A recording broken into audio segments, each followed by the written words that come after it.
Welcome to the second in our series of DIY videos. This one's designed for anyone who wants to install a plasterboard wall. If you haven't already done so, we recommend you watch our first video on preparing for a plasterboard project. To install a plasterboard wall, you're going to need the right size sheets of 10mm USG Boral sheetrock plasterboard, a bucket of USG Boral premium bond stud adhesive, and plasterboard nails or screws. For tools, you'll need a trimming knife, a T-square, an adhesive applicator, a measuring tape and pencil, and a claw hammer or cordless drill. Plus, if you need to make holes for electrical wiring, you'll need a keyhole saw. And if you need to cut openings for windows and doors, you'll also need a fine tooth saw. If your wall includes an external angle, you'll need a metal corner bead cut to the height of the wall, and a straight edge, plus some tin snips and a staple gun or a hammer and nails. A quick word on working safely. Make sure any ladders, scaffolding, trestles or planks you use are adequate and safe. Follow the cautionary notes on all product packaging and wear safety gloves when using any sharp tools. Start by measuring and marking the wall board for length. A useful tip to remember is measure twice and cut once. Then, holding the T-square firmly along the mark, score through the plasterboard liner face with a trimming knife. To complete the cut, lift the wall board and fold the offcut away from the scored face. Then run the trimming knife through the back liner paper at the fold.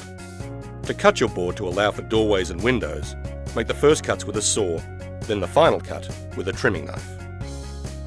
To make openings for electrical wiring and plumbing or other fixtures, measure and mark their location on the board and cut a small hole using the keyhole saw. For neat, round holes, you can use a hole saw attached to your drill. Now it's time to install your wall board. Using the adhesive applicator, apply adhesive daubs to the wall studs approximately 25mm wide and 15mm thick.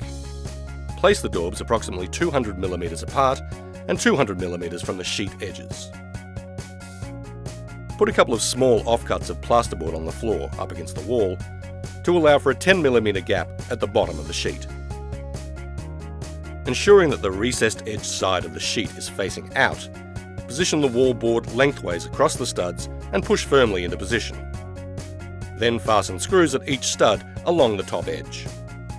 Once this is done, fasten screws every 300mm along the ends of the sheet and around openings. Remove the offcuts before fastening the bottom edge of the sheet. Make sure you countersink the screws just below the wall surface so they can be filled later, taking care not to break the paper face. Using a countersinking drill bit attachment will help to prevent overscrewing. Hold the sheets against the adhesive for at least 24 hours, or 48 hours in cool conditions. Do this by fixing temporary blocks through the board to every second wall stud. Repeat the process for the next sheet, ensuring sheets are butted neatly together. If you have external corners in your room, you'll need to fit an external corner bead to protect them from damage through general wear and tear. Check that your external corner is level using your straight edge. Measure and cut the metal external bead to the right length with tin snips. Bend it in slightly to accommodate any deviation from a right angle if necessary. Then position it firmly onto the wall corner and fix it in place with a staple gun or nails and a hammer.